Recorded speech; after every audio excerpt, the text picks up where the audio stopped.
mbokk yeeg xarit yi ñoo ngi leen di nuyu xam ngeen ne nag macha allah RTS 2 boobu ba léegi ñu ngi leen di wax ne ñu ngi ci canal 5 bu TNT dafa fekk na télévision bi nag mbokk yi ba mu dooree xam ngeen ne yàggul waaye nag yegg si nañ fi nga xamante ne bi mbokk yi moom mooy canal Horizon alors soo la ñu buggee jot ci canal da ngeen di def tout simplement mbokk yi le 215 alors ñu ne DTH.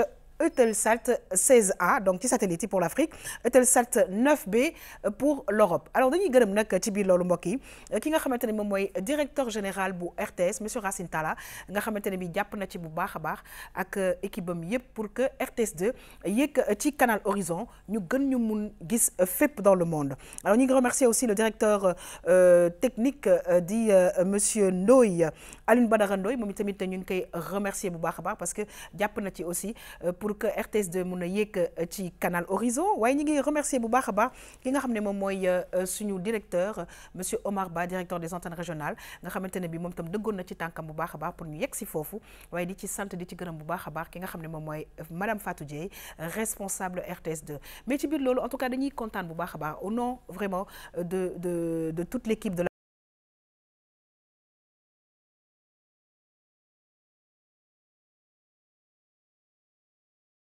Canal Horizon, canal 215 à suivre tous les jours suñu ay programme dañu leen di gërëm di leen sant nag mbokk yi di kontaan saa su ne di ñëw ak yéen ci tam-tam di fàttali nag canal am na waaye nag TNT ñi ngi toujours ci canal 5 ñëw ak yéen ci li nga xamante ne bii mooy tam-tamu tey bi ñu ne connaître ses droits ànd ci mbokk yi avec la belle maman Dieye alors maman dafa ne abandon d'enfant dinañ xool parce que à chaque fois moom ay témoignages dañuy indil ba noppi nag ñu am benn consultant bu nekk ci suñu plateau di monsieur Amath Thiam incha allah dinañu xool faram fàcce ko xool loolee lan la ci yoon wax bu ñu jógee ci loolu mbokk yi dañuy ànd ak yéen ci wàllu décoration ak suñu xarit Bichiba ñu xool fan la jëm ak ñun ñu daal di nag ñëw ci cinéma ànd ci ak suñu tonton Lamine Ndiaye waaye tonton Lamine Ndiaye nag mbokk yi xam ngeen ne ci côté bu mu ñëw rek dafay ñëw ak ay grands professionnels tey nag ñu am mbégte di recevoir monsieur Assane Diagne un grand monsieur du cinéma dinañ ñëw ak moom ba ca kanamee ci ay réalisation am ci lépp lu nga xamante ne bi dafa koy liggéey waaye nag xam ngeen ne Daba Guewel ak Sankara Mbaye di papaam ñu ngi fii actuellement au Sénégal dinañ leen recevoir à la fin de l'émission di fàttali nag vue sur la toile mbokk yi maa ngi monsieur Amath Thiam ci wàllu yoon waaye tamit dañuy recevoir monsieur Assane Diagne maa ngi koy wax di nekk nit ku mag ci wàllu cinéma mbokk yi damay dem régie dellu si waat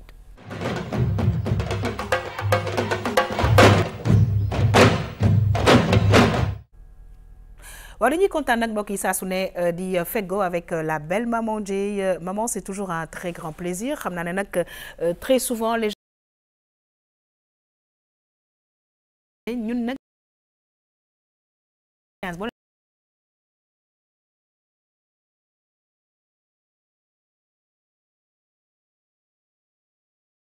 ci wàllu yoon ñu ne abandon d'enfant c'est un plaisir de te recevoir. Plaisir partagé yaa xam nuyu naa la nuyu suñu invité yi ak mbokku téléspectateurs yi ñuy seetaan wax nga dëgg nag saa su nekk dañ ma doon laajte kan ngeen di dugg ci bouquet canal bi am naa sama tante boo xam ne danaan ma jàpp naa ba sonn gisuma la donc dugg nañ ci d'office instant bi moom ku ñu bëgg a seetaan rek na jàpp 215 dinañu fa fekk incha allahu rabbi comme nag nañ koy defee tous les mercredis dañuy ñëw ci connaître ses droits tey nag ñu daal di indi benn thème boo xam ne benn sujet boo xam ne dafa sensible vraiment mais aussi tamit liñ koy gis ci société bi bari na loolu muy abandon d'enfant donc dinañu ci ñëw ci kanam tuuti ak ki nga xamante ne moom mooy suñu juriste pour ay leeral yu gën a leer si boppu askan bi ñuy seetaan. ñoo ngi lay gërëm di la sant bu baax a baax tonton Lamine Ndiaye nag mbokk yi gis ngeen ne macha allah ci bépp fànn ci Sénégal lépp lu jëm ci audiovisuel lépp lu jëm ci mbirum art def ci yëngatu bu baax a baax comme nag moom dafa ànd ak ay annonceurs te xam naa ne du ñàkk saa su ne dañ ko doon laaj waa mais Lamine kañ ngeen di dugg ci canal bi yéen tamit RTS 2 léegi nag tonton Lamine réponse am 215 tout simplement alors un numéro à retenir tonton Lamine maa ngi lay nuyu c'est toujours un très grand plaisir un honneur à chaque fois di la am ci plateau Tam Tam RTS 2. may am mbégte lool yaa xam. wallahi li ñuy def. bu dugg biir canal. waaw dugg Afrique. dugg dans le monde entier. wallaay defe naa man lañ ko defal. dëgg la parce que ñi ma ko doon laaj. ñëpp tey daañu bég. dëgg la. mais nag di toftal sama nuyoo comme ni nga ko defee kilifa yi ñoo ci taxaw ba loolu yëpp am. absolument ginnaaw mbégte téléspectateurs yi nga xam ne nii ñoo ngi leen jokkoo ak ñoom fii ci Sénégal ak fépp ba bitim réew ñu leen di nuyu di leen tatagal di leen sargal di leen jox seen wàccuwaay jërëjëf asalaamaaleykum yéen ñi nga xam ne yéen ñu topp. ñu ngi lay gërëm di la sant bu baax a baax mbokk yi di nuyu vraiment di kontaan ci teewaayam fii ci studio bi di moom it tonton Assane Diagne monsieur Assane Diagne maa ngi lay nuyu di la dalal jàmm en tout cas dañuy kontaan yow itamit di feggoog yow parce que def naa ne bu ñuy wax wàllu cinéma daal def nga ci liggéey bu rafet bu nga xamante ne bi duñ ko mën a fësal lépp ci émission bi waaye dinañ ciy cof tuuti ñoo ngi lay gërëm di la sant c'est un plaisir en tout cas di la recevoir ci plateau Tam Tam. Merci man aussi ñu ngi leen di sant. Donc, très rarement là, il y a une télé, certes, mais et puis bon, je suis à votre disposition pour agrémenter votre émission. Très bien ñu ngi lay gërëm di la sant bu baax a baax mbokk yi dañuy nuyu nag ki nga xam ne moom mooy maître Amath Thiam di sunu consultant ci wàllu yoon maître Thiam ñoo ngi lay nuyu di kontaan saa su ne ci sa teewaay parce que nag wax dëgg yàlla nit ñi dañ ñuy wóolu ñëw seet si maman def ay témoignages am yaakaar ne diñ leen mën a gindi bu baax a baax ci problème yooyu leen ñu am ñoo ngi lay nuyu di la dalal jàmm c'est aussi un très grand plaisir. Merci maman Ayham maa ngi nuyu ñëpp di nuyu tonton Lamine maman mi may dalal monsieur seen invité artiste di aussi di leen féliciter aussi seen visibilité bi ngeen gën a am ci canal bi di ñaan yàlla affaire bi gën a yokk noonu voilà ça prouve que vraiment cette émission bi boobu c'est très suivi et c'est professionnel. Je vous en félicite. Merci je vous souhaite à tous vraiment une très belle émission. Merci beaucoup ñu ngi gërëm encore une fois tous les techniciens de la RTS2 mbokk yi dañuy ñëw ak yéen ci li nga xam ne mooy connaître ses droits ak yelleefu doomu aadama alors maman Dieye nee na tey abandon d'enfant mbokk yi ñu dem xool dellu si waat.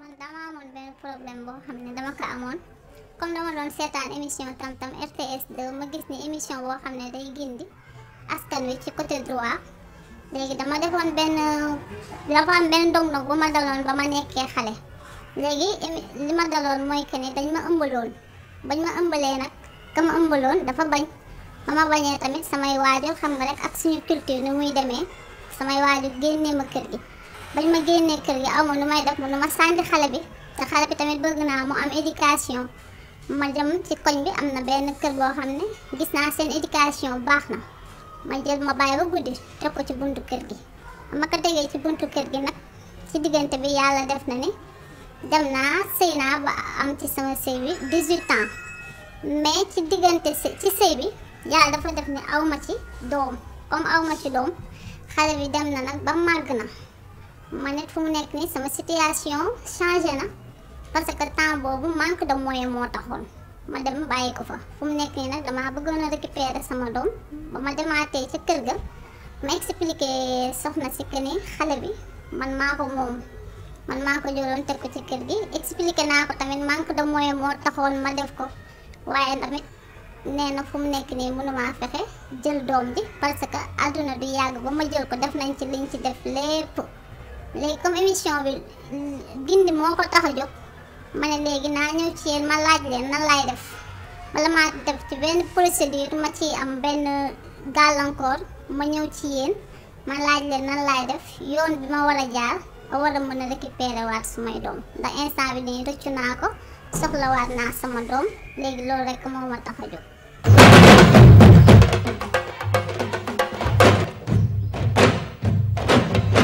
Maman Dieye mu nekk nag témoignage bu nga xamante ne bi doy na waar waaye defe naa ne ñun ñëpp déggandoo nañ problème bi mu posé léegi xanaa ñu xool rek lan la ci yoon wax xam naa ne bu ci kanamee itam dinañ cof tuuti lan la ci société bi tamit xalaat tuuti aussi lan la ci société bi xalaat aussi dañuy remercier suñu mbokku téléspectateurs yi nga xam ne à chaque fois buñ ñuy seetaan ñëw si ñun wax ñu seen ay jafe-jafe da leen di gënal sax wax ko ñi ñu bokkal parce que moom mi par exemple nee na waxu ko sax borom këram te bëggagul engagé benn procédure te xamul lan la ciy jëlee moo tax mu ne dans un premier temps day ñëw si ñun wax ñu ko comme ça ñu jéem ko gindi ba xam moom am na droit doomam ci bi nga xamante ni leen nii mi ngi nekk tout tànk ba jamono ji ñu toll nii kooku man sama première question mooy est-ce que amati na droit sax ci xale boobu noonu est-ce que yaay boobu am na droit comme yeneen yaay yi ok merci ci question bi. maman tey mais waxu tey benn article de. non dinañ si ñëw. loolu la code pénal bi wax tey. bon merci vraiment thème bi femme bi déclaré li mu wax c'est vraiment pathétique. c'est une histoire pathétique toujours histoire yi moom abandon d'enfant toujours day xaw a daw yaram. dëgg la. lu koy faral di indi aussi phénomène social la parfois. ay am doom ci loo xam ne nekkul ci bu mu sëy. wala viol. mooy faral en général jigéen ñaari mooy tax ñu ngi yóbbu bu ñu la violé nga am doom dem sànni ko wala yooyu. mais comme dañoo nekk société boo xam ne dañ ko organiser. bu amee ay phénomènes yoo xam ne dafay laal société bi yoon day ñëw encadrer ko. organiser ko. voilà sànni na doom yoon ni mu ko organiser mooy. li ñu ooy abandon boo demee ci code de la famille moo ko organisé. code de la famille ci article.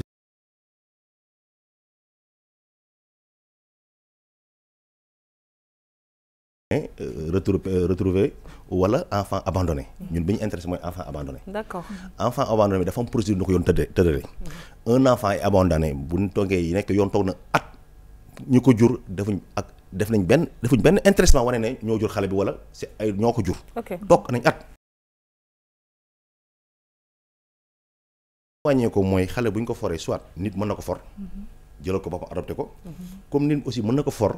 dem yóbbu ko ci centre yi nga xam dañu fay teg xale comme centre pépinière des sœurs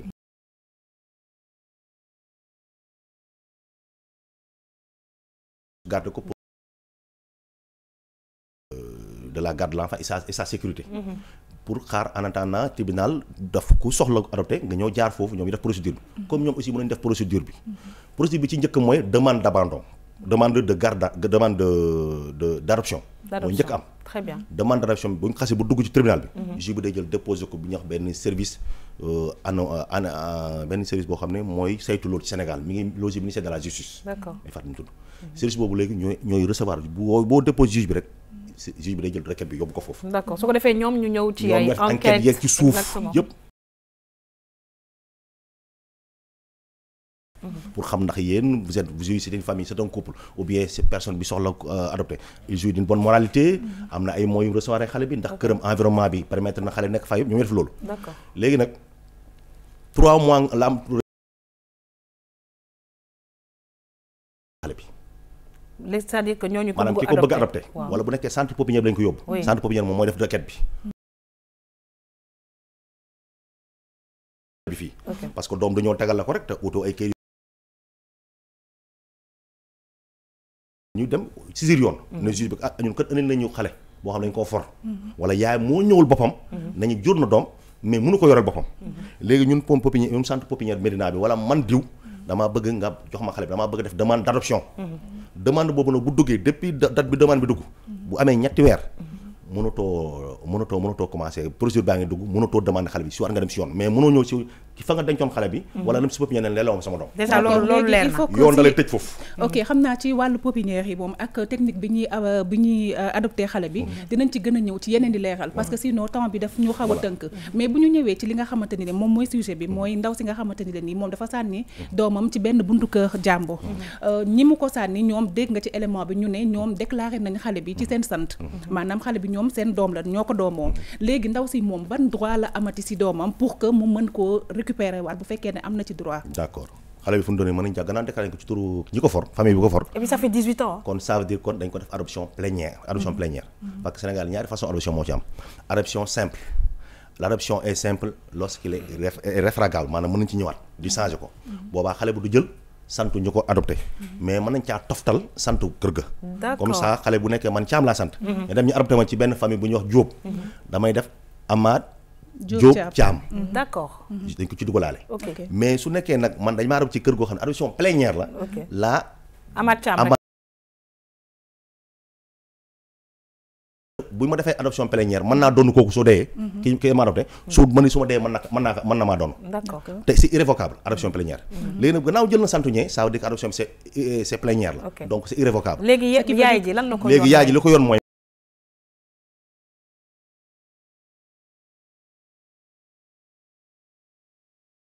bu woon manifestation ne yaa jur sa doom da nga ko bëgg a jëlaat. mënutul nekkati léegi te 3 mois bu pour jël xale bi teg ko ci kër googu pour mu minante ak waa kër ga. 1 an yi su jeexee tamit day gën a fermer say droit doo ko mën a amati. te 1 an yi weesu na. délai pour recours bi weesu na. mais yoon may na ko benn brèche. nee na ko dama nga benn tribunal régional. président tribunal régional. mu statué seet ndax est-ce que xale bi fi mu nekk ak fi mu comment dire ak yow mi ko bëgg a déclaré. ban moo gën ci moom ban moo gën ci moom. mais ba tey tamit xale bu ñu bëgg a adopté ne yoon nee na bis bu amee 15 ans de plus. su ko neexee def demande ne damaa bëgg adopté wala bëggatuma ñu adopté ma.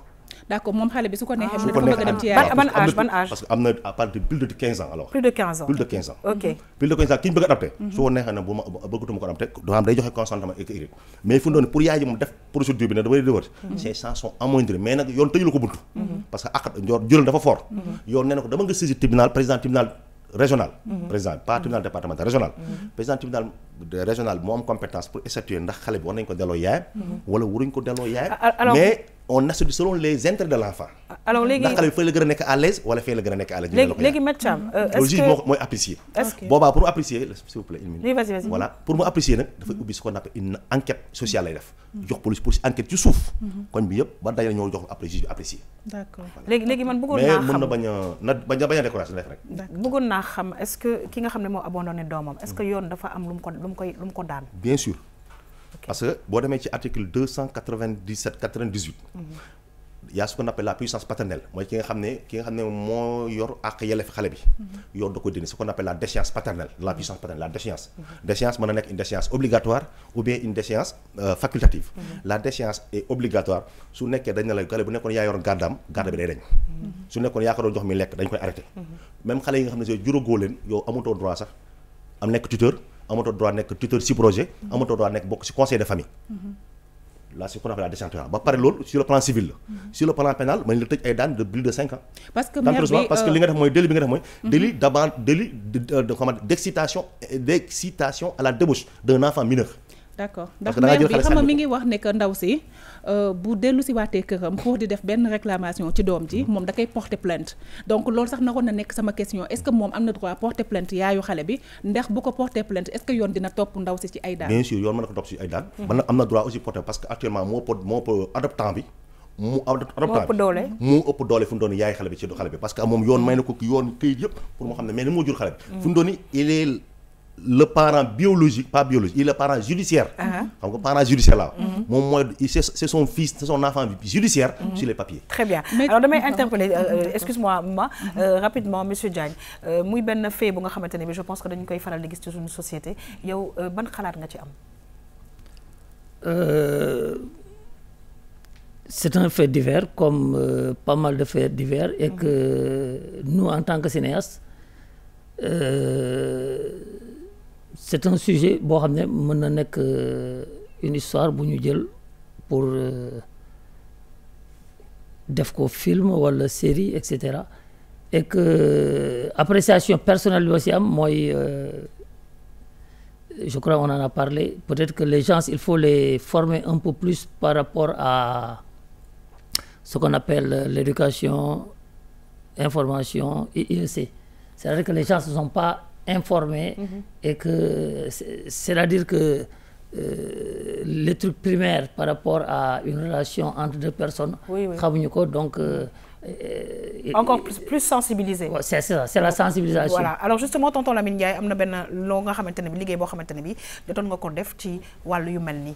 waaw sensibiliser les populations. parce que man mosuna bind ci wàcc sa njëriñ. xam nga doom njëriñ la boo xam ni kenn xamul.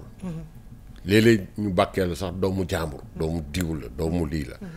pourquoi parce que njëriñ ba nga xam ne nii moo ca ne. ci bànneexu am doom ak rëyaay ba.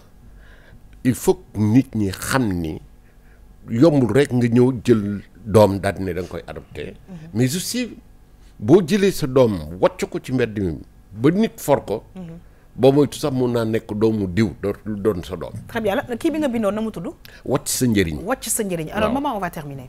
waa maître ñaari question rek laa amaat mooy que ne ndaw si moom ci boppam sax moom ma wax pour ma laajte la ko papaay xale bi nga xam ne dafa bañoon ne moom moo ëmbaloon ndaw si.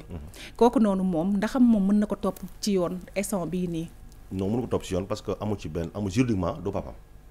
Oui. Parce que y a ce qu'on appelle dafa désavouer paternité bi y a ce qu'on appelle le droit de désaveu. muy la jiiñ na yaa jur ci l'auteur d'une grossesse nga nekk ma xam. loolu Sénégal dafa tëj yoon boobu.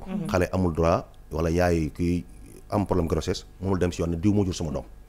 yoon dafa tëj foofu dafa teg ay conditions ko tëj parce que mënoo tëb sinon ku ëmb rek dem taxal nit ne yow la mais par contre papa ji moom mën na dem def ce qu'on intend action en réclamation de paternité yaay ji mënul mais papa ji mën na dem xam ne doom mu def action en réclamation de paternité li may ragal nag mooy dalay jeex dama xamul ndax dalay dana jeexam d'accord beneen question bi mooy que ne moom ndaw si dafa xalaat ne mën na def technique am ba wax xale bi ne moom moo ko jur est-ce que loolu yoon may na ko waaw mu yoon ma ne ko moo xam ne kii mooy yaayam mën na yoon mais sur le plan judiciaire moom mu nekk lu waajuram d'accord amul benn responsabilité bi yaay ji am kii abandonné doomam responsabilité civile ak pénale la am te kii adoptant bi su ko porté plainte yoon da koy topp parce que dafa def abandon d'enfant incité xale boo xam ne mineur la à la débauche yoon mën na ko topp te mën nañ ko tëj mën nañ ko sobal fi mu noonu ni xam nga am na bu ko yóbboon ci tribunal day def ce qu'on appelle da koy déclarer déchéance sur la puissance paternelle en puissance paternelle ko amul mooy xale bi jàmbu la ci yow amoo too benn droit ba exercer moom amoo ci garde amoo jox ko pour ay conditions d'éducation conditions pharmaceutiques wala bu feebaree yëpp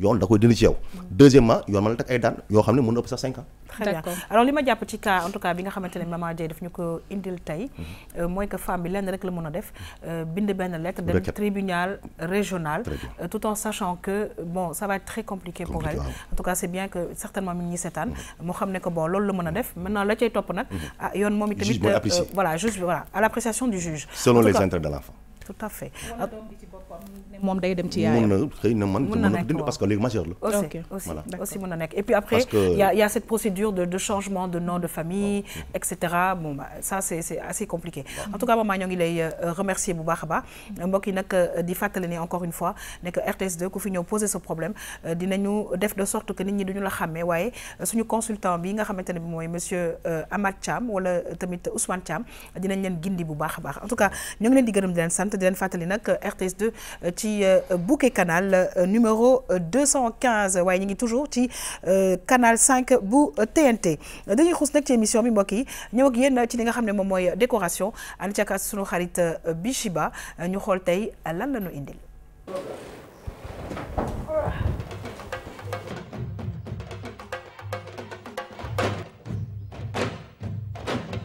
gis ngeen li nga xamante ne bi moom la ñu Bichiba présenté tey tonton Lamine mu nekk vraiment daal dafa mel ni sax dafa xaw a niroog taabal bi nga xamante ne bi moom laa am temps yi. waaw xam nga nag lépp ci xam-xam la rek. dëgg la liy nàcc ci boppu Sénégalais. kenn mënu ko xam kenn mënu ko calculer. dañu nekk ñoo xam ni yàlla dafa leen may ay pexe. ñu mën a lijjanti. ñu mën di créer di inventer ay affaires yoo xam ne nii wóor na wóor yàlla ñu ci bari ci bitim réew dàquñu leen ko dañ cee sëggul rek waaye bés buñ ci sëggee lu bari dina soppeeku alors Maman Dieye gis nga li nga xam ne moom la ñu indil tey mu nekk benn table boo xam ne sànq maa ngi koy wax dafa mel ni am na daal xaw naa niroog sama table bi mais dañ ci toftal sax li nga xam ne moom moo na ay lampe mooy création ci wàllu décoration dafa pousser léegi torop ba nga xamante ne bi sa kër daal mën na rafet comme ni nga ko bëggee nag à moindre coût. ñun ñëpp ay créateur lañ parce que instant bii nii yow da ngay xool benn affaire boo xam ne mi ngi sa kër jëriñatu la dara sax nga xool lan nga siy defar par exemple table boobu bu ñu la ko joxoon nga teg ko nii xam nga dafay daal di baax donc te dafay doon moins de dépense parce que day doon luy yàq après nga daal di koy jël daal di koy bricoler waat recyclage bi day daal di ñëw te dinañu permettre aussi mbalit yi du accumuler wu ci kër gi bëri bëri aussi tamit ci li nga xamante ne moom moo di auto mbalit yi donc loolu noonu yëpp lu baax la. très bien alors Maman nee na lu baax la moo tax tamit saa su ne ñu leen koy indil di leen ko won bu ko defee ñu xool ndax dañ ko mën a reproduire Maman est-ce que xamee nga ñi toog fii ci plateau bi nii xamee nga leen. xamee naa leen kay ñii suñuy invité lañu.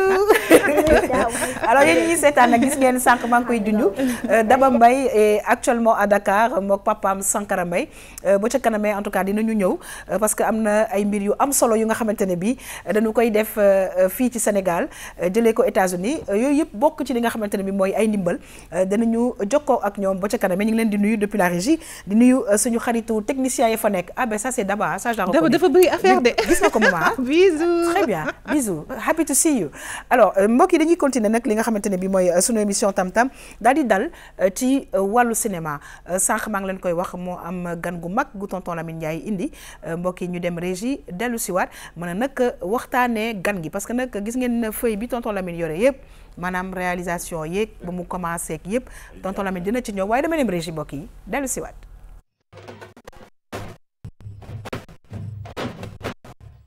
kontaan nag tonton Lamine di feggoo ak yow saa su ne parce que dama koy wax macha allah ñu ngi ñuy indil ñu ngi def liggéey bu rafet ci wàllu 7e art bi bu nekkee ci bés bi nga fi teew.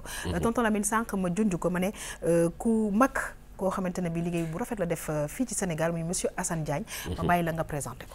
waaw Assane Diagne nekk nit koo xam ni mu nga diplômé conservatoire libre du cinéma de Paris. Depuis 1985.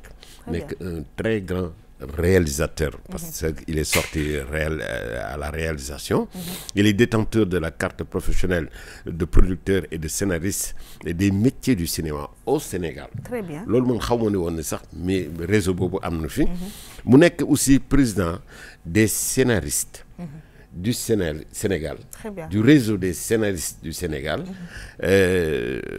Réseau boobu Assane Diagne mooy président bi. am vice-président bi di Saliou Ndiaye secrétaire général di Soxna Benga. benn xarit le trésorier général di Pape Gora Thiam. Je crois que aussi le trésorier général plutôt adjoint mooy Pape Gora Thiam. Et le trésorier général di Pape Gora Seck benn bi fi jaaroon fii.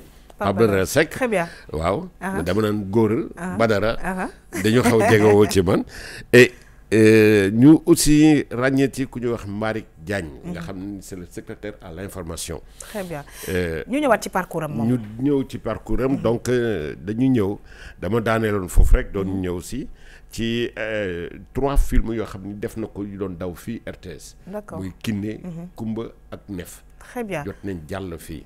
kooku bi ñu fi jàll 1997 la woon. D'accord kon boobu ak léegi booy seet sax. buñ ko xayma 22 ans 22 ans. oui donc loolu aussi bokk na ci Mbaraan en 2004. bokk na tamit BSDA ci jamonoom.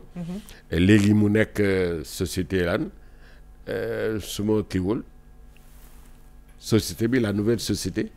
bi remplacé BSDA SODAV la SODAV waaw jërëjëf.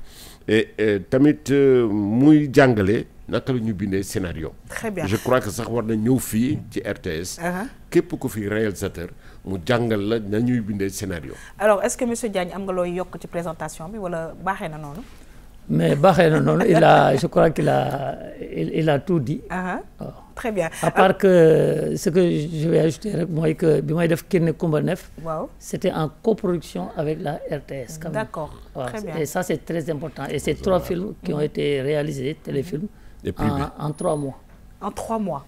Très bien alors mbokk yi dañuy dem xool benn extrait dellu si waat mën a gën a yaatal waxtaan bi. Spécial à mademoiselle Kiné comme toujours qui a très bien travaillé et qui a eu la meilleure note 18. Kiné jaaxal nga ma yow daal tu ramasses très bonne note. Mani moo yóbbu leen. Je suis venue pour que tu m'aides. ay man teemaa yóbbu nag. Ciao hein.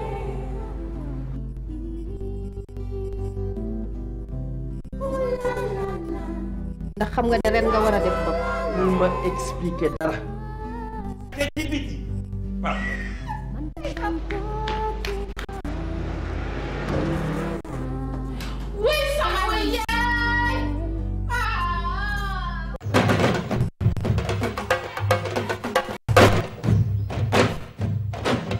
maman xaw ma nag ndax Kiné ak yooyu seetaan nga ko mais daal xam naa ne gis nañ fa sax xaalis yu yàgg yooyu kon nag RTS yàgg na def nag. RTS yàgg nañ filmé nag. non dafa yàgg. tonton Lamine mu nekk xam naa ñi ñuy seetaan ñi ngi naan oh tu vois de très bons souvenirs parce que mu nekkoon ay films yu nga xamante ne c'était très bien écrit ah. am na ci loo xam ne nii du ma ko fàtte bu mukk. ba foofu lañ ma gisee fii à Sorano ci hall bi. benn maire boo xam ne dafa ñëwoon rek. ci benn manifestation mu ne ma xool ma rek daal di ma yow ku bon nga. bi mu may song di dox di wax di ma joxoñ yooyu. tibb fu bon. foo xam ne nii sañu ma ko tudd ci télévision bi. Très bien. mais après dama ni rek ni xëy na la mu seetaan mu ëpp doole ci moom. Exactement. mais Assane la mérite bi am parce que quand même moo ko bindoon. ci jamono jooju. ba pare tànn ma comme l'acteur principal. du film. alors ñu dama ñëw nag ci kii naa la booleeg xale boo xam ni il faut nga dimbali ko suuxat ko tuuti ci yenn yi. ñu ñëw ci Kiné naka la Kiné ñëwee et comment s'est passée la réalisation le choix des acteurs etc. Mais Kiné c'était une étudiante donc j'ai fait plusieurs tests avec des étudiants aussi bien Kiné que Sopé parce que Kiné était étudiante en deuxième année de philo à l'université de Dakar. Oui. Sopé était à l'école moom aussi en deuxième année. On a failli ne pas le reconnaître hein, il était. Ah oui mais c'est lui il est donc bu ma demee école des arts def test avec des kii donc il est sorti ñële itam bon parce que j'avais une équipe. D'accord. Mais l'équipe tout le monde disait que c'est Oumou Kalsoum. Elle s'appelle en réalité Oumou Kalsoum. Très bien donc casting dafa nekk lu am solo. ci li nga xamante ne lu am solo. Donc avec qui on a fait 3 ou 4 castings et donc il y avait un groupe de filles beaucoup de Rufisquoises des Dakaroises etc. D'accord. Et elle était étudiante. Ok. Donc dafa génn rek gis nee na affiche bi. Si seen hall à l'université et elle s'est présentée je me rappelle bien c'était un benn après-midi la woon. D'accord. À Blaise Senghor. Et bon par ailleurs il y avait les ñoom Ndiaye Doss Lamine Ndiaye ak ñi nga xam ne c'était des comédiens confirmés waaw donc bon mais maintenant elle est en France elle vit en France avec ses 2 enfants. Très bien. Elle n'a pas changé. Elle n'a pas changé. Elle a maintenant 42 ans, mais elle est restée la même. Elle est venue ici en 2015. On s'est vu. Et ça s'est passé comment tournage bi et puis les moments forts ak yow lan nga ci gën a retenir justement. Les moments forts, je viens de regarder. Il y a eu effectivement des moments très forts. Et chaque fois que je regarde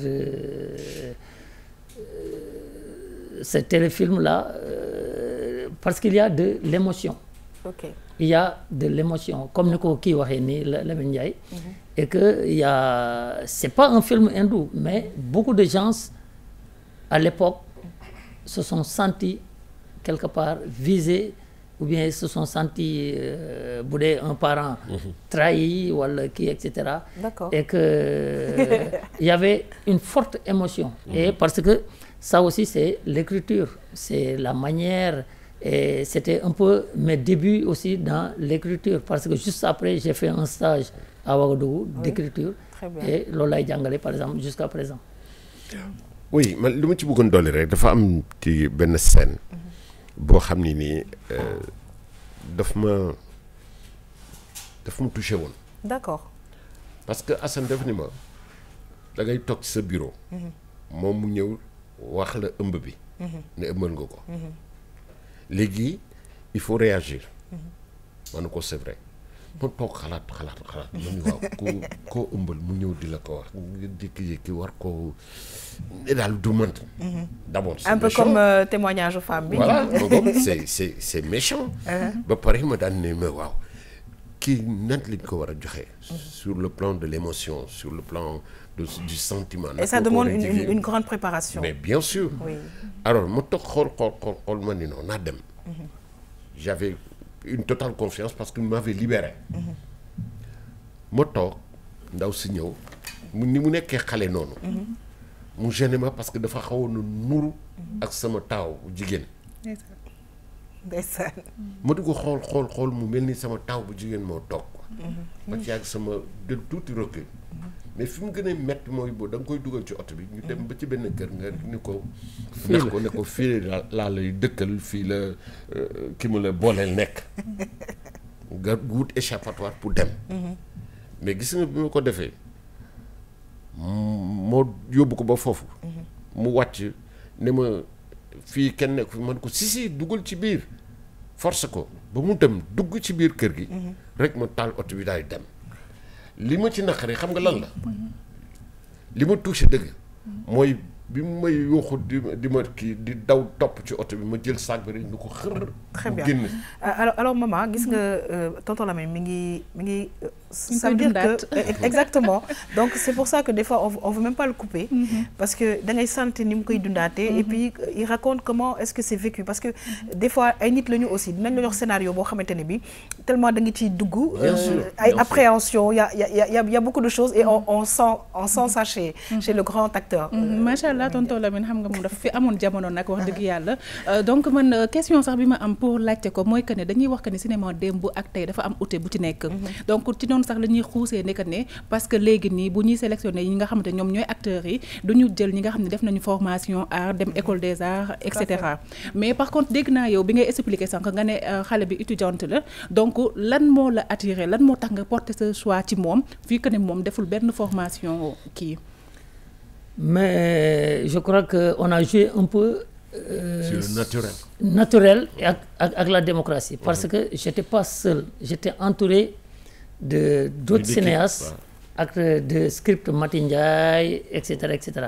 Et quand il fallait choisir tout le monde était d'accord que c'est elle qui était la plus naturelle moom moo gënoon naturel si jeune si kii moom moo gënoon am profil pour jouer affaire bi d'accord des fois aussi damay dégg ñuy wax que ne ñi nga xam ne ñoom ñoo nekk ci milieu bi des fois nga tourner ak nit film nga dem ba ci digg bi kooku mën naa la wax mu trahir la noonu laa ko mën tuddee damay wax tout le temps que de bu ñu fi invité kenn dinaa ko laajte nga dem te mu nekk acteur wala actrice principale bi mais mu dem ba ci digg film bi problème am nu ngeen koy gérer ba génn ci loolu bëggoon naa ko xam parce que daf may jaaxal man bokk arrivé gu ma mais arrivé na ma avant c'est-à-dire que bi may def Kiné ki waroon jouer tantu Kiné Sorano la nekk le jour du tournage ñu fexe ko jot la veille tam et cetera c'est une grande comédienne bu nekk Sorano ñëwul très bien et il faut avoir un plan B tout de suite un plan B tout de suite et on a attendu mooy photo yi ngeen gis sànq toute la matinée on était à l'hôpital général de Grand Yoff et ñu indil ma kii nu mu tuddati Dieynaba Diallo très bien pour la première fois je vois Dieynaba Diallo alors donc et j'ai tout de suite expliqué jeu bi voici la mise en scène voici le kii expliqué ko et cetera et elle est rentrée dans la peau de la tante. Alors on dirait que lu nekk ak ki ko moom. waaw donc je pense que maître Thiam defe naa ne Sénégal baaxee woon nañu loolu mais ñu gis nag ne que vraiment il y a de cela quelques années c'était très bien écrit muy série yi muy téléfilm yi yu nga xamante ne bi ça restait parce que c'était pas en longueur c'était très bien fait et que dina am lu bari lu nga xam ne nit ñi dañu ci doon am njàngat maître Thiam. waaw c'est bien loolu la doon waxtaan sànq tonton Lamine ci biir kii bi na ko man téléfilm bi ma gis léegi ça reflète pas notre réalité voilà parce que vous avez un défi vous parce que vous avez trop laissé le terrain aux novices yoo xam ne bon je ne dirais pas que nag luy dox mooy bëri luy dox moom day bëri ñu koy bëgg day bëri tànk ñu bëri ñëw mais nag vous avez trop laissé le terrain aux ñi nga xam ne acteurs yu bees si lañ mais nag n'empêche il faut orienter àdduna bi dox da ngay dox façon bi ngeen daan defee bokkut ak façon bi ñi nekk am léegi bu njëkk ba da nga daan xëy école da ngay bind ba ngoon jot bureau man léegi damay toog 2 jours du ma sax bind sur tàppe rek donc àdduna mi ngi dox voilà c'est ça donc il faut faire avec c'est le monde qui va vite science bi dafay développer soo fi heure boo fi ñëw toog ci plateau bi yaa ngi gis benn lu bees li ñu la wan sur ce bon may adresser attention na la bon yaakaar naa ne il faut faire ce qu'on appelle du cinéma ou dem ci théâtre boo xam ne c'est plus didactique moom plus théâtre orienté vers la citoyenneté. D'accord. di éveiller nit ñi. ci seen i àq seen i comme ni maman def. pourquoi pas ne pas prendre les thèmes de maman di ko def ay genre scénar et série. waaw yaa xam dañuy jël actrice. non mais c'est très simple ñii dañoo soxla yooyu. parce que thème yi fi indi yëpp c'est récurrent c'est des heures qui arrivent c'est récurrent dans la société. di ko def ay genre série sénégalais loo koy nëbb da nga koy bind sénégalais xamuñu bi sénégalais mémoire visuelle la yor. mais loolu ngay wax noonu je pense que tamit am na ay petites séries yu nga xam ne RTS aussi mi ngi koy def. pour sensibiliser. et je pense que c'est dans tous les domaines. En tout cas maître Thiam ci loolu laa lay tàggoo. merci en tout cas di la remercier bu baax a baax xëy na nga lancer un dernier message laata ñu dellu soit ci ay images yu yeneen film yi nga xamante ne bi monsieur Assane Diagne moom daf ko def. nga lancer un dernier message ci sunu ki nga xamante ne bi ñëwoon na ci maman. poser ko problème bu rëy boobu la nga xamante ne bi bon. apparemment la seule solution c'est d'écrire une lettre au. très bien comme li ma koy wax rek. bu ndox tuuru am baax mais baax kese amul njëriñ il faut toujours garder l'espoir. gannaaw yoon ubbil na ko prox ndoll ne ko même la famille adoptante su nekkee bañ leen delloo xale bi il refuse de restituer l'enfant ou de donner l'enfant yow yaay ji sa mère biologique mun na dem ci tribunal demande président tribunal avec une requête bien motivée demande bien motivée wax lu ci am yëpp aspect yi bees yi parce que y a des éléments nouveaux après 18 ans na ko élément nouveau yu nekk donc dama amutoon dañ ma bundu xatal ci kër ga bi ma nekkee jigéen ak yooyu ba amee doom xaw ma mënu ma ko yor ñi génne ma sànni ko léegi nag yàlla defal na ma suutal sama situation dama soxla sama doom le président peut jouer sur le fibre sensible de la société ak yenn benn volonté dox ci mais juridiquement moom débat juridique moom perte na ko kanaa mu dox ci benn côté mais na saisir rek voilà on ne sait jamais je lui souhaite bonne chance en tout cas on lui souhaite bonne chance te xam naa ne maman inchallah xam naa ne li nga xamante ne bi indi nañ ko tey ci leeral war na koo mën a gindi pour le moment daal benn solution moo am bind lettre tribunal en tout cas mbokk yi du ñu def rek lu dul daal di dem côté régie ba ca kanamee nag ñu recevoir Daba Mbaye et son papa Sankara Mbaye ñu dem dellu si waat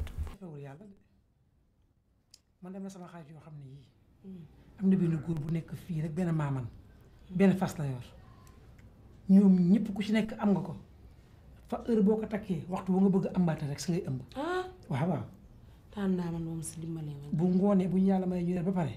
ñu ànd na nànk dem fa. bu ngoonee ñu dem. ñu dem bu soobee yàlla.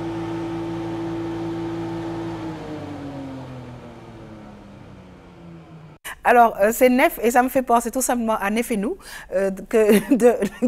bi Aïcha Touré doon wax alors tonton Lamine donc mu nekk aussi beneen réalisation bu am solo bu nga xamante ne bi tey suñu invité monsieur Assane Diagne réalisateur bu mag scénariste donc moo ko def Assane daal kéemaan la goo xam ne nii yàlla ko may pexe yooyu ak xam-xam googu li mu bind nag bari na kenn mënu koo lim fii dañ ciy cof comme na nga ko waxee woon Assane sax mi ngi waaj benn stage boo xam ni pour former ay réalisateurs. D'accord. fii ci kër gi. ok ñu mën a bind scénario parce que scénario dafa am yoon boo koy bindee. très bien naka la stage boobu nar a demee parce que je pense que il est important ci domaine yëpp ñi nga xamante ne bi ay mag la ñu am ci expérience mën a tette ñi nga xam ne ñoo gën a féete ndaw. waaw justement li ngay wax ni tette c'est-à-dire que on est tous ay cinéastes yoo xam ne am nañu expérience waaw mais man dama bëgg partager ce savoir là. Très bien. Parce que j'ai pas mal de documents sur le scénario. Bon depuis 97 maa ngi ko yore. D'accord. Ces documents là. Ok. Et documents yooyu boo yoree ay documents yoo xam ne c'est important da ngay xëy dee. et puis sa waa kër jël ko. waaw jox ko duñ ko xam jox ko kiy jaay caaf. dëgg la ak kiy jaay mburu ñu laxasee ko jeex na. absolument man nag documents yooyu dama leen jël. très bien. comme damay partager. j'aime bien partager. D'accord. Donc tous les mardis. à la DCI direction de la cinématographie maa nga fa à partir de 11h. D'accord. yow sax boo ñëwee. waaw. on partage sur le scénario. Non mais dinaa ñëw. N'importe qui. Très bien. Donc tous les mardis hier j'étais là-bas. Et l'adresse c'est où? Non, à la DCI, direction de la cinématographie. Oui. Mermoz. Très bien. De l'autre côté de la VD, c'est-à-dire siège du PDS ngi nii. Waaw. De l'autre côté. Uh-huh. Il y a imprimerie Graphique Plus. Oui, oui, oui. nga dugg noonu. Très bien. DCI moo nekk nii à droite. Très bien. Alors je demandais l'adresse parce que c'est important pour ñi nga xamante ne dañuy seetaan RTS2. C'est ça. bëgg ñoom tamit ñëw partager ak yow. Partager li nga xamante ne bi mooy sa xam-xam. léegi nag tam comme ni ko Lamine waxee. dans les régions Dakar, Thiès, Kaolack, Fatick, Ziguinchor et Saint-Louis. Oui. Pendant 6 mois, j'ai partagé dans chaque région avec 20 personnes à peu près, 20 à 22 personnes. Très bien. Pour les former dans l'écriture du scénario. Parce que là où le bas blesse, c'est comme les débutants ak ñii ñëpp. Waaw. Réalisateurs yu bari et cetera. Parce que c'est très Bind important. bi. Mbind bi. naka la ñuy bindee scénario. et cetera parce que scénario bu ñu jëlee comédien bi par exemple. Un comédien ou bien un acteur, il y a la motivation. Oui. Et il a un but à atteindre. Absolument. Comment atteindre ce but-là? Il mène des actions pour atteindre ce but-là. Tout à fait. C'est aussi simple que ça. Très bien. Mais nag il faut connaître aussi la structure du scénario. Très bien. Scénario naka lañ ko structuré. naka lañ koy defee. waaw Comment naka c'est lañ koy structuré defee en fait? parce que c'est pas structure bi ak structure roman c'est différent. C'est très donc différent. c'est très technique il faut que nit ñi jàng ko il faut que nit ñi xam ko. Très bien alors waaw. c'est pas compliqué képp ku nga xamante ne bi bëgg nga gën a xuus ci xam-xam bu jëm ci wàllu scénario mën nga seeti tonton Assane Diagne wala nga ñëw RTS 2 rek ci tonton Lamine Diagne ñu jox la adresse exacte bi on va terminer. Tout à fait. On va terminer. mooy profito tamit xam nga bés bi ci la ndongolo génnoon àdduna. D'accord. donc moo di ko gën. di ñaanal. di ñaanal tamit ay mbokkam. di wax ni rek ni taalibe Sëñ Tuubaa la woon. Très bien. bu dogu. dëgg la comme ni Assane mii. nekkee taalibe Sëñ Tuubaa bu dogu. moom nag xasaay rek. ak yow sa jëmmi bopp. macha allah ak man mii toog. dégg nga xam naa ni maman tamit moom dégg nga sourire bi wane na ko. dëgg la loolu la ci taalibe yi rek lañu. donc ñuy ñaan mbokk yi rek ne Assane mi ñëw tey. et ni ko yaa xam waxee. ku fi ñëw.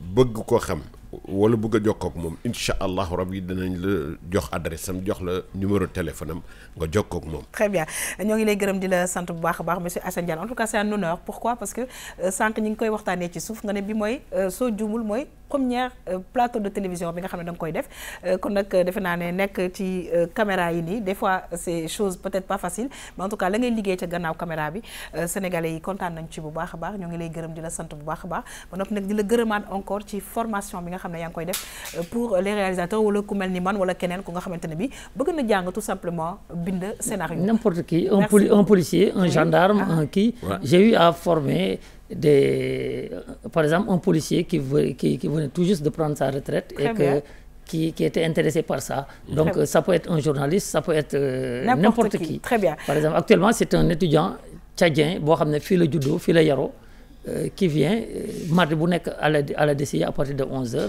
Et on projette un film, on fait un cours, etc. Très bien. En tout cas ñoo ngi koy gërëm mbokk yi di ko sant bu baax a baax di leen fàttali nag nekk RTS 2 mi ngi actuellement ci bouquet canal bi di fàttali numéro bi 215 ñi ngi aussi ci canal 5 bu TNT waaye di fàttali DTH Eutelsat 16A pour l'Afrique, Eutelsat 9B pour l'Europe.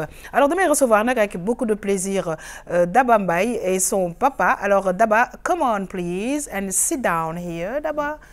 Allez, Daba Mbaye donc ci sunu plateau. Alors di fàttali ne que c'est une jeune Sénégalaise. Donc ñu bàyyi Daba mu toog voilà. Très bien. Voilà. Daba, how are you? I'm good. Just say hi to everybody. You gotta look at the camera. Oh, hi. waaw Sankara ñoo ngi lay nuyu. di la dalal jàmm bu baax a baax ci plateau RTS 2. di kontaan ci sa teewaay fii ci Sénégal. parce que nag ñi nga xamante ne bi dañu suivre li nga xamante ne bi mooy ay Snapchat ak yooyu. di leen gis macha allah complicité bi am non seulement ak sa doom mais tamit xalaat bi nga xam ne yéen a ngi koy xalaat Afrique. ba tey ñëw fii am lu ngeen fi indi ma bàyyi la nga nuyoog téléspectateurs yi. asalaamaaleykum téléspectateurs yi ñu ngi leen di nuyu di sant sama père bi maa ngi ko koy wax léegi nekk une fierté ci nekk fierté Sénégal ak ñi nga xam maa ngi bokk ak ñoom plateau maa ngi leen di nuyu di leen sargal di jox sénégalais yëpp seen wàccuwaay. Très bien alors nga expliquer ñu tuuti parce que gis nañ ne que y a une très grande complicité te defe naa loolu la ñuy sawar ci nit ak doomam mais au-delà de tout ça au-delà de li nga xamante ne bi mooy seen vie bi ñuy gis ci Snapchat bi et cetera dafa am lu am solo loo xamante ne bi da ngeen ko doon indi surtout nga wax ñu racines yi nga xamante ne bi moom ngay inculquer waat Daba parce que chaque fois da nga naan ko Daba géwël di ko fàttali sa maam sa bàjjan et cetera fu mu bañ fàtte moom itamit fan la jóge noppi nag indi ko Sénégal mu am lu mu jëflanteek waa Sénégal comme ni ma koy waxee rek saa su ne xam nga li ñuy wax ni la culture et la religion dafa am doole ci nit ci buñ la ci yaree dëgg la te ñun sénégalais yi ñun africains yi kenn gënuñu te bu ñu deful attention rek yar suñu doom yi nga xam ne juddoo nañ feneen màggee feneen mën nañ mel neneen noo xam ne du bokkul ak suñu dëppoo suñu aada ak suñu culture soo daanaka lool rek la moo tax ma indiwaat ko ci ngéwal gi tey géwal nekk doomu Afrique te fier tamit ci li ma doon moo tax nag ma ne comme que daal moom la ma yàlla dégg naa ci waslu àq téléphone bi waxoon naa la booy tëdd doo yor téléphone ma fonto kenn ñëwal tëdd ñëwal nii ñëwal fii ba kenn wax la dara yéegal ci kaw nga tëdd daa mbay xajal ko mu tëdd xajal ko tëdd leen ba suba sama doom yàlla na leen yàlla may jàmm ju baax bàyyi jàmm alors yéen ñi nga xam ne yéen a safoo RTS 2 mbokk yi gis ngeen wan nañ leen quelques images alors Sankara gis nañ ne que vraiment da nga ñuy won à chaque fois Daba yaa ngi koy làkk wolof léeg-léeg nga tagg ko léeg-léeg ñu wane leen daal en vie de famille alors loolu naka la dikkee comment ça s'est passé la première fois c'était un jeu après mu continuer comment ça s'est passé waaw dañ doon fo rek comme d'habitude parce que man bokk naa ci ñi nga xam ne sax ñoo mujjee am snap mais daanaka ñi ñoo ma ci gën a poussé. D'accord. Parce que comme ni may snap beeg Daba di fo nii nit daf may woo Sankara tu as fait ma journée. Sankara bu ma sañoon tey complexité bii nga am ak sa doom. bu ma sañoon tey sama bàyyi doom am kook doomam. so daanaka yu mel noonu daal. moom mooy gën a poussé à ce que ma gën a kii ak moom may gën a. Très bien alors dinañ ñëw ba ca kanamee ci li nga xamante ne bii moom tamit indi ngeen ko fii Sénégal parce que bëgg naa ko laaj tuuti Daba what do you think about this country Sénégal? It's good except the kids walking on the street. Really? Yeah, and you're right. I want Macky Sall's wife, Miriam, to come. Auntie Miriam. To come where? Miriam to come help my Yale Foundation. I have a Yale Foundation called Yale. Let me translate just a little bit, right? Let me translate in Wolof. Okay. Alors mbokk yi juste rek dafa ne que moom vraiment Sénégal neex na mais la ko xaw metti tuuti rek mooy xale yi nga xamante ne dañu nekk di ci mbedd yi donc entre guillemets mi ngi waxtaanee taalibe yi mais tamit ñëw na tuuti ci li nga xamante ne bi moom mooy fondation bi justement dañuy ñëw Sankara ci fondation bi monté ngeen ko et puis exactement lan ngeen def Sénégal ci yoon bi nga xamante ne bi ñëw ngeen ko fi. Yes incha allahu rabbi dañoo am programme le 19. bi nga xam ni dañuy def benn don de sang parce que bi ma nekkee States dañ ma contacté woon ne ma banque de sang yi dafa presque vide. ma lancé ko ci Snapchat. et que ça a réussi. bi ma ñëwee nag comme dañu bëgg a dimbali suñu country why not. parce que deret nekk na loo xam ni mënoo ko jëlee fenn lu sa doomu aadama sa morom doomu aadama mu la ko mën a may. Très bien yenn bagages yi nag fan la jëm bagages yi ngeen jëlee États-Unis. incha allahu rabbi dimanche. la ñuy daje parc en def benn excursion. defaale ay defaale ay donation pour les talibés. D'accord incha allah dinañ dem ci yenn daara yi nga xam ne ñu ngi nekk ay Jurbel. ñu def ko genre ay team yoo xam ne ku ci nekk dafa am fooy dem parce que mënuñu def déplacement yi. Très bien léegi nag ku leen mën a joindre de toutes les façons dafay jaaree ci réseaux sociaux yi. parce que tamit da ngeen di jàppale fondation bi dafa jug pour jàppale xale yi talibé yi et cetera. yes ñëpp la jóg pour jàppale ku ñu bëgg a jot rek incha allah rabbi sama Facebook ba ma bindee. Snapchat bi moom fees na instant yi mais ba ma bindee Facebook war nga xool sama Snap maa ngi fay posté benn numéro. pour publication pour lépp incha allah rabbi di ñu fa mën a reach out. Très bien what do you want to say Daba what do you want to say the last thing. Where's the camera? Oh yes. Please come help my Yale Foundation. Please come support my Yale Foundation. Alors nee na daal ngeen ñëw vraiment pour jàppale fondation bi parce que moom tamit dafay jàppale ay xale en tout cas Sankara ñoo ngi lay gërëm di la sant en tout cas ku mel ni man wala Anna Seck ñi ngi leen di suivre en tout cas sur Snapchat di gis yi ngeen di def en tout cas sénégalais dinañ ci jàpp parce que solidarité la ñu wax pour jàppale li nga xamante ne bi mooy suñu dëkk. Merci beaucoup. Thank you sister. Okay, you're welcome. And have a nice day. Okay? Okay, we love you. You know that? Me too. Okay, thank you. kon ñi ngi gërëm di sant bu baax a baax monsieur Assane Diagne nekkoon moom itamit suñu invité fii ci plateau bi sànq ñoo ngi koy wax bu baax a baax di réalisateur bu mag ñi ngi lay gërëm di la sant bu baax a baax di la jox rendez-vous très prochainement toujours sur RTS 2. Merci. Alors di remercier Maman Dieye Maman di la jox rendez-vous yow tamit inchallah samedi ci histoire de couple kan ngay remercier Maman. waa plateau bi rek lay remercier ak yow. jox téléspectateurs yi dig daje samedi incha allah ci beneen numéro. Merci beaucoup ñoo ngi gërëm di sant bu baax a baax tonton Lamine Ndiaye c'est toujours un plaisir à chaque fois di feggoo ak yow tonton jërëjëf. jërëjëf yow tamit jërëjëf njiital kër yi ndaxte bu woon ñoom canal Horizon. duñ ci sax yegg. mais mbégte la ci ñun tey ñu yegg ci mën a waxanteeg waa bitim réew mën tamit jot seen soxla yi tamit ñoom it ci lañ bokk ci géew bi. Très bien kon nag jërëjëf. jërëjëf yéen tamit ñoo ngi leen di sant bu baax a baax di fàttali encore une fois la RTS 2 ci canal 5 bu TNT la RTS 2 ci canal Horizon numéro 215 désormais DTH Eutelsat 16A pour l'Afrique Eutelsat 9B pour l'Europe ñu ngi ci remercier encore une fois le directeur général de la RTS monsieur Racine Talla di si remercier remercier encore une fois le directeur technique dit monsieur Ndoye di remercier monsieur Omar Ba remercier madame Fatou Dieye et toutes les équipes yi nga xamante ne bi boobu ba léegi ça fait 4 ans ñi ngi ànd ak ñoom di liggéey mbokk yi di leen jox rendez-vous inchallah suba pour beneen émission Tam Tam bonne suite des programmes sur la RTS2 au revoir. waa baax na bu ñu waxee ngay jaagar yi mel ni ku jëm grand théâtre demal rek.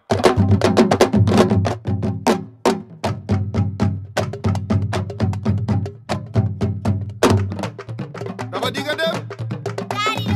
ay billaay wallaay di nga dem. ñëwal ñu dellu ngéwal seeti say maam dama di nga dem. sa maama nga fa sa rakku baaya nga fa sa bàjjana nga fa sa rakku bàjjana nga fa nga ni doo dem billaay yaay kii dem nekk ci kër gi amaloo ma benn njëriñ